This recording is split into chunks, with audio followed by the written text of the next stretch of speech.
भगवान का जब जन्म हुआ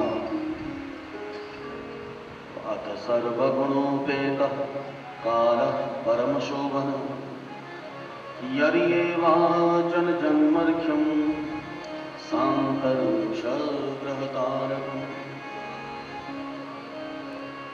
काल परम शोभनीय होकर प्रकट हो गया। ग्रह नक्षत्र तारा मंडल सब भगवान के अनुकूल होकर भगवान का स्वागत करने को उत्सुक हो गए। भगवान को कंस के कारागार से मुक्त कराकर वसुदेव जी गोकुल में लेकर आए। भगवान का जब जन्म हुआ अथ सर्वगुणोपेतः कालः परमशोभन यर्येवाचन जन्मर्घ्यं सांतर्षग्रहतारकम्। काल परम शोभनीय होकर प्रकट हो गया। ग्रह नक्षत्र तारा मंडल सब भगवान के अनुकूल होकर भगवान का स्वागत करने को उत्सुक हो गए। भगवान को कंस के कारागार से मुक्त कराकर वसुदेव जी गोकुल में लेकर आए। भगवान जब तक गोकुल में नहीं आए तब तक गोकुल की सार्थकता नहीं है। गोकुल केवल स्थान विशेष का ही नाम नहीं है। गोकुल माने गवाम बोले इंद्रियों का समूह ही गोकुल है। इन इंद्रियों के समूह में जब तक कृष्णचंद्र प्रवेश नहीं करते इंद्रियों की सार्थकता नहीं। नेत्र भगवत दर्शन करें, कर्णेन्द्रियां भगवत कथा श्रवण करें, रसनेन्द्रिय भगवत प्रसाद ग्रहण करें, घ्राणेन्द्रिय भगवान के सुवासित चंदन के सुगंध को ग्रहण करें, तब जाकर इन इंद्रियों की सार्थकता है। ऐसा भगवान, ऐसा निराला ठाकुर आज तक न किसी संप्रदाय, न किसी धर्म, न किसी जाति विशेष में सुना गया होगा कि जिसे किसी ने आह्वान नहीं किया, बुलाया नहीं, लेकिन स्वयं ही वो गोकुल में अनिमंत्रित भी पहुंच गए। और ऐसे समय पर पहुंचे जिस समय सारे ब्रजवासी सोए। रात की घनेरी अंधकार में ब्रजवासियों को भनक तक नहीं कि कन्हैया उनके घर पर आ गए, भगवान उनके घर। एक साधारण पुत्र आए, साधारण अतिथि आए, तब कितनी प्रकार की विशेष व्यवस्थाएं की जाती हैं। तो हमारे गोविंद रात्रि के अंधकार में ऐसे समय पर पहुंचे जब सोई हुई हालत में किसी को पता ही नहीं स्वागत कहां से, व्यवस्थाएं कहां से, लेकिन भगवान पहुंचे। विशाल नंद महोत्सव मना। सुखदेव जी ने इस नंद महोत्सव का वर्णन 18 श्लोकों में किया। मानो श्रीमद् भागवत के 18,000 श्लोकों का सार श्री सुखदेव जी ने इन नंद महोत्सव के 18 श्लोकों में समाहित कर दिया। अथवा गीता के 18 अध्यायों का सार श्री शुकाचार्य ने इन नंद महोत्सव के 18 श्लोकों में समाहित कर दिया। उत्सव, उत माने परमात्मा, सब माने प्राकट्य। जहां परमात्मा का प्राकट्य हो जाए वही गोकुल है। केवल स्थान विशेष का नाम गोकुल नहीं, वर्ण भक्त का हृदय ही, अगर उसमें हम नित्य प्रति भगवान का जन्मोत्सव मनाएं तो ये हृदय ही गोकुल है, ये हृदय ही वृंदावन है, ये हृदय ही मथुरा है। लेकिन इस मथुरा में भगवान जन्म कब लेते हैं? जब जीव आगे और पीछे के शब्द को ग्रहण करता है, राम और म, बीच के शब्द को छोड़, उसे फेंक दिया जाए। सर्जन है, व्यर्थ निकाल दिया जाए। संसार की वासनाओं को अगर हम निकाल दें तो केवल राम या श्याम को रखें, तब जाकर भगवान का आगमन होता है। शुकाचार्य परीक्षित से कहते हैं कि नंदस्तु आत्मज उत्पन्ने जाता लादो महामना आहूय विप्रान वेद ज्ञान स्नातः शुचिरनंकृतः वाचयित्वा स्वस्त्यजनं जातकर्मात्मजस्य वै कारयामास विधिवत् पितृदेवार्चनं यथा। नंदस्तु आत्मज उत्पन्ने, नंद बाबा के यहाँ पर आत्मज हो, और आत्मज आत्मा वही जायते पुत्र, केवल अपने ही पुत्र को कहा जाता है। लेकिन कृष्ण नंदात्मज नहीं, वसुदेवात्मज। सुखदेव जी ने इन नंदात्मज कहकर क्यों पुकारा? वसुदेवात्मज। सुखदेव जी की दृष्टि में वसुदेवात्मज भगवान श्री कृष्णचंद्र नंदात्मज इसलिए हैं कि वसुदेव और देवकी ने भगवान को जन्म मात्र दिया, लेकिन जो स्नेह, जो वात्सल्य, जो प्रेम भगवान को नंद और यशोदा से प्राप्त हुआ, वो वसुदेव देवकी से नहीं प्राप्त हुआ। इसलिए ये वसुदेवात्मज नहीं, नंदात्मज। महामना, नंद बाबा को जब खबर लगी तो महामना हो गए, अत्युदार चेता, महामना अतिरिक्त उदार चेता हो गए। और इतने उदार चेता हुए कि उन्होंने दान भी इतना दिया कि जही पावा राखा नहीं काहू, जिसको मिला वो रख नहीं पाया, संभाल नहीं। ब्राह्मणों की, याचकों की पोटलियां फट फट कर बिखर रही हैं, इतना दान, इतना दान कि धेनूनां नियुते प्रादाद विप्रेभ्य समलंकृतः तिलाद्रीं सप्तरत्नौः शान्तकौशाम्बरावृतः। धेनूनां नियुते, नियुत माने होता है 2 लाख, और जीव गोस्वामी पाद ने 20 लाख बताया, और वो भी समलंकृत, अलंकृत करके गायों के खुर से माथे के सींग तक आभूषणों से अलंकृत करके आहूय ब्राह्मणों को घर घर से बुलाकर लाए। रात्रि के अंधकार में जगह तो कोई था नहीं। नंद बाबा घर घर दौड़ कर गए, अरे चलो भैया, हमारे यहाँ पे लाला भयो है और तुम सब सो रहे, चलो। सब ब्रजवासियों को घर से बुलाकर लाए, उनको विशाल रत्नों के ढेर दिए, तिलात्रीं 70 रत्नों का शातकौशाम्बरा,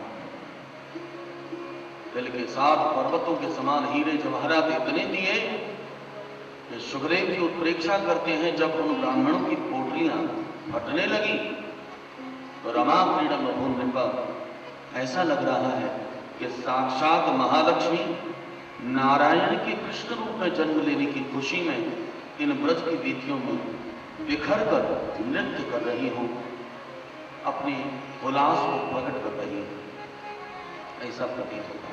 रमा ब्रजवासियों को आना हुआ, ब्राह्मणों ने नंद बाबा को बिठाया, बाबा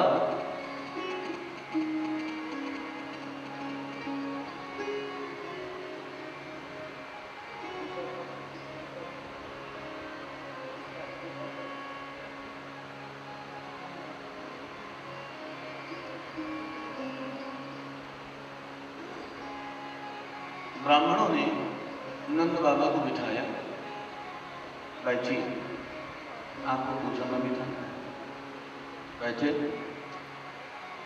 ब्राह्मणगण मंत्र पाठ कर रहे हैं, बाबा अक्षतां समर्पयामि, जल चावल दीजिए।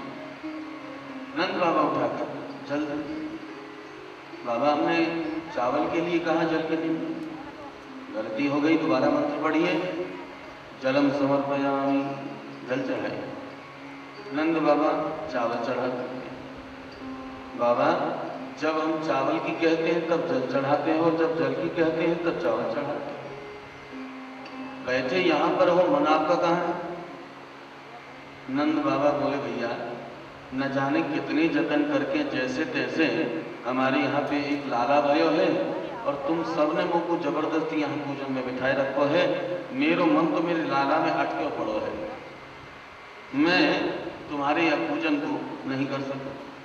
तुम एक काम करो, मेरी तरफ से कोई दूसरा ब्राह्मण बिठाए लो, जो खर्चा लगे वो सब कछु देऊंगा, लेकिन मेरे बस को रोक नहीं है सब पूजन पूजन का। तब कार या मास नंद बाबा ने स्वयं न पूजन करके अपना प्रतिनिधि बिठा दिया।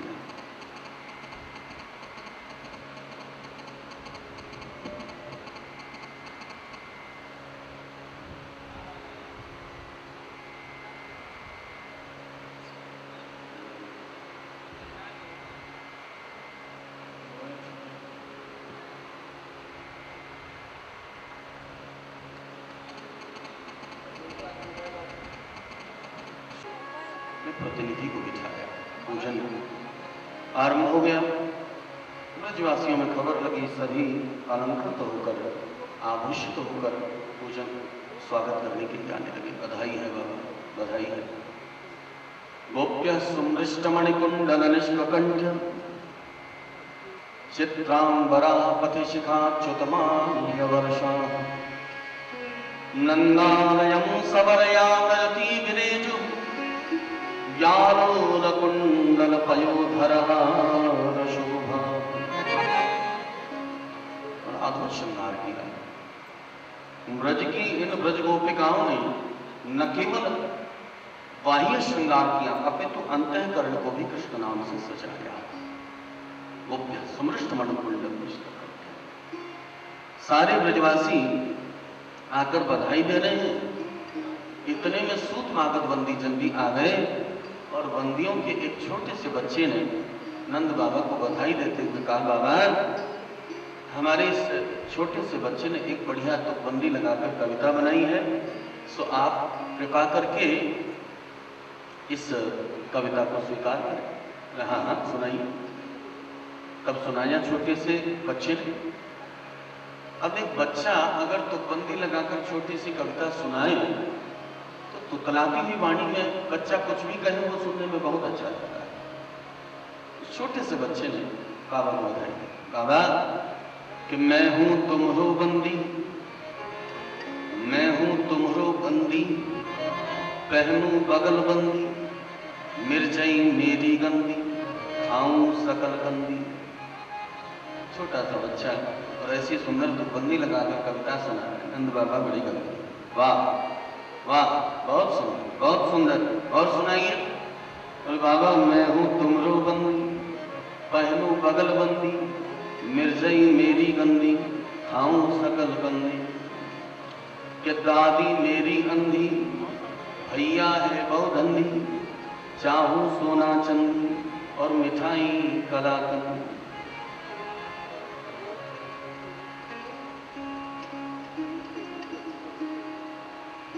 बड़ा कविता सुनाई। नंद बाबा ने गदगद होकर आशीर्वाद दिया कि इसके पढ़ने लिखने की जितनी व्यवस्था होगी वो हम सब प्रदान करें, हम सब प्रदान करें। बस ब्रज गोपियां आकर मैया और बाबा को बधाई दे रही हैं। भैया बाबा बधाई है, अगर आप कहो तो हम आपके लाला को आशीर्वाद देते। मैया बोली प्रेम से दो। अरे ये लाला केवल हमारो नहीं है, तुम सबको है, प्रेम से आशीर्वाद। लेकिन ब्रज के ब्रजवासियों की रीत ही निराली, उनके आशीर्वाद देने का ढंग ही निराला। कन्हैया के कानों में जाकर ब्रज गोपियां आशीर्वाद देती हैं कि ता आशीष प्रयुंजना शिरम पाही बालके हरिद्रा चूर्ण तैलाभि सिंचन्त्यो जन्म जगो। आशीष चिरम। अरे यशोदा ये तेरो लाल हमारी हजार हजार वर्षों तक रक्षा करते रहे, अभी जबकि भगवान का जन्म मात्र हुआ है, आंखों से ढंग से देखते नहीं, हाथ पैर हिलते नहीं, और ब्रज गोपियों ने जाकर पहले ही आशीर्वाद दिया। अरे आशीर्वाद दिया जाता है चिरायु हो, दीर्घजीवी हो, सौभाग्यवान भव, ये सब आशीर्वाद दिए जाते हैं। लेकिन ब्रजगोपियां अद्भुत आशीर्वाद देती हैं कि तेरा लाला हमारी हजारों वर्षों तक रक्षा करता है।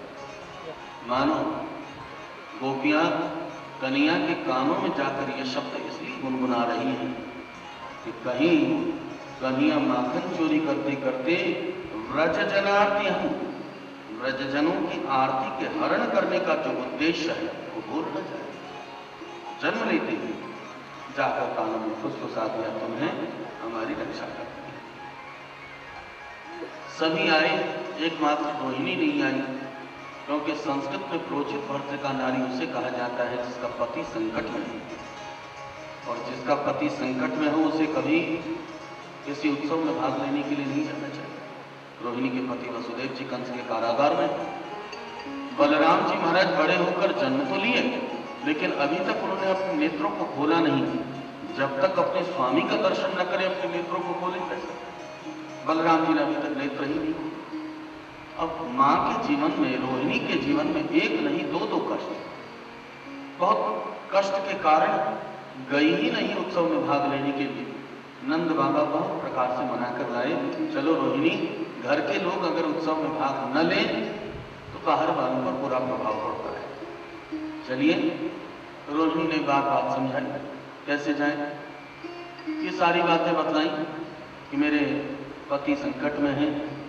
पुत्र ने आंखें नहीं खोली, बाबा ने समझाया भगवान जो करते हैं सो अच्छा ही करते हैं, चलो तो सही, सब अच्छा हो, मंगल हो। जैसे ही रोहिणी मैया अपने लाला बलराम जी को साथ में लेकर कृष्ण के पालने के सामने आकर खड़ी हुई है कि आज बलराम जी महाराज ने पहली बार नेत्रों को खोला है।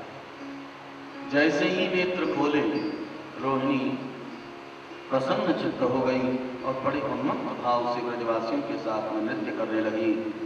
रोहिणी च महाभागा नंद गोपाभिनंदिता व्यचरत दिव्यवास सकंठा वर्णभूषिता। रोहिणी भी ब्रजवासियों के साथ इस ब्रज की बधाई भाग लेकर नृत्य कर रही है कि ब्रज में है रही जय जयकार नंद घर लाला जायो है, कि ब्रज में है रही जय जयकार नंद घर लाला जायो है, ब्रज में है रही जय जयकार नंद घर लाला जायो है, ब्रज में है रही जय जयकार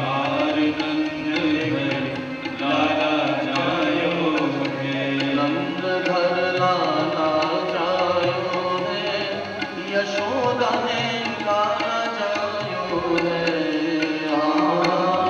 लाला जायो है, यशोदा ने लाला जायो है, ब्रज में है रही जय जयकार नंद घर लाला जायो है, ब्रज में है रही जय जयकार नंद घर लाला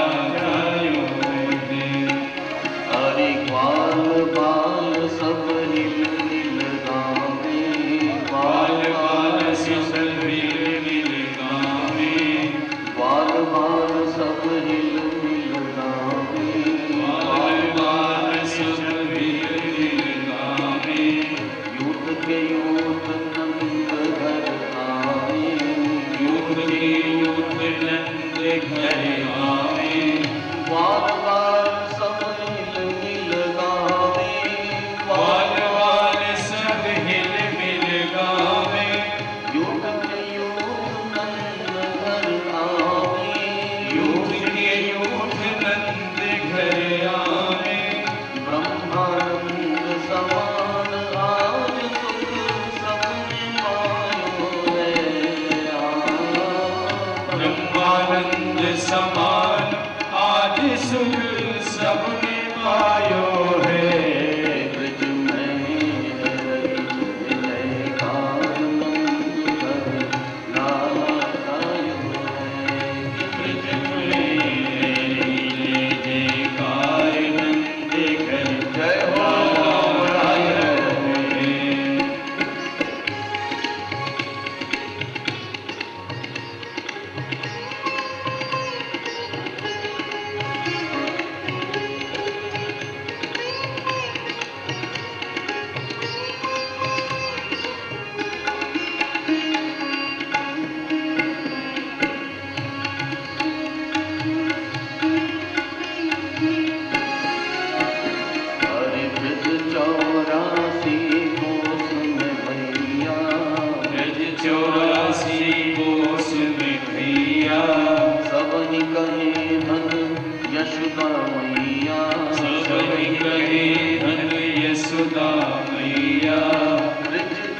84 कोस में भैया, सब ही कहे धन यशोदा मैया, सब ही कहे धन यशोदा मैया। 80 साल की आयु में सुख ऐसो जायो है। 80 साल की आयु में सुख ऐसो जायो है। ब्रज में है रही जय जयकार नंद घर लाला जायो है। मेरे ब्रज में रही जय जयकार नंद घर लाला जायो है। ब्रह्मा शिव सनकादिक सभी द्वार वालों का रूप धारण करके ब्रज की इस बधाई में सम्मिलित होने के लिए आए हैं।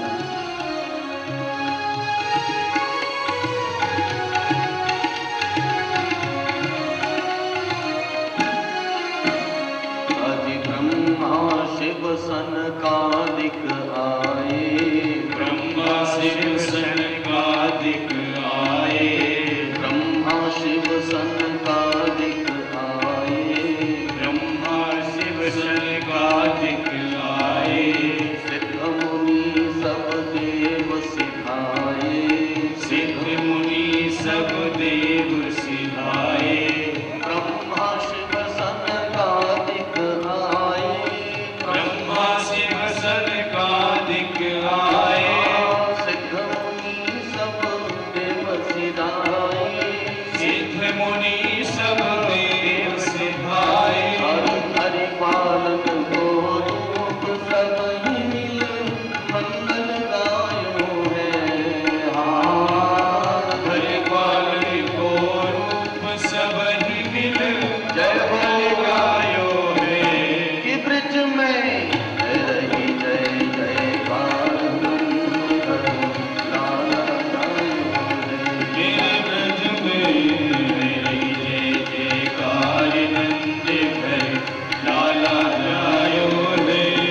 नंद घर लाला जायो है, यशोदा ने लाला जायो है।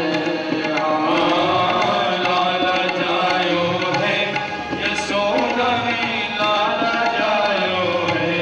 कि ब्रज में है रही जय जयकार नंद घर लाला जायो है। मेरे ब्रज में रही जय जयकार नंद घर लाला जायो है।